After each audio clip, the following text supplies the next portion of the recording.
Sénateur Gignac. Merci. Ma question s'adresse aux représentants du gouvernement au Sénat.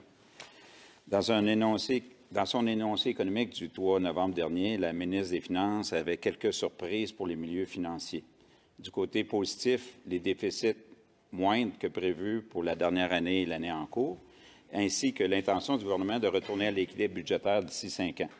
En contrepartie, la décision du gouvernement de mettre fin aux émissions d'obligations à rendement réel a créé une certaine surprise du côté des caisses de retraite et des compagnies d'assurance au pays, qui sont les acheteurs traditionnels pour ce type de produit pour se protéger contre les risques d'inflation. Sénateur Gold, je tiens à vous souligner que les obligations à rendement réel avaient été lancées en 1991 en grande pompe à l'époque, peu de temps après que la Banque du Canada, le ministre des Finances de l'époque, ait adopté conjointement une cible de 2 sur l'inflation. Or, comme le mentionnait récemment l'économiste en chef de la Banque nationale, le Canada sera maintenant le seul pays à ne plus offrir des obligations à rendement réel. Ma question, sénateur Gold, est la suivante. Pouvez-vous élaborer les raisons ayant motivé la décision de la ministre des Finances de mettre fin abruptement aux émissions d'obligations à rendement réel, puisque dans son énoncé économique, il n'y avait que 3 lignes pour expliquer sa décision? Sénateur Gold. Merci pour la question.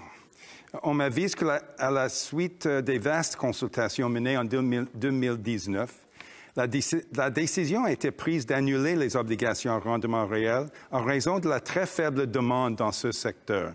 La décision d'annuler le programme des obligations à rendement réel permettra également de maintenir la liquidité dans les secteurs de financement de base dans une période de diminution des besoins financiers du gouvernement.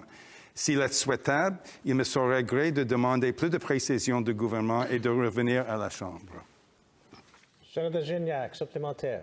Merci pour votre réponse, sénateur Gold. En effet, j'apprécierais parce que, après que le ministère des Finances ait annoncé cette décision, l'Association canadienne des investisseurs obligataires, qui représente au-delà de 50 plus gros investisseurs institutionnels au pays, avec des actifs excédant 1 200 milliards, ont émis un communiqué hier pour demander à la ministre des Finances de revenir sur cette décision et de prendre plus de temps pour consulter et analyser les implications de cette décision. Sénateur Gold, dans un souci de transparence et afin de préserver l'indépendance et la crédibilité de la Banque du Canada, est-ce que la ministre des Finances serait prête à déposer la recommandation de la Banque du Canada sur cette décision du ministère des Finances? Sénateur Gold. Je vais faire merci pour la question. Je vais faire une recherche auprès du gouvernement. Je vais essayer d'avoir la réponse si peu.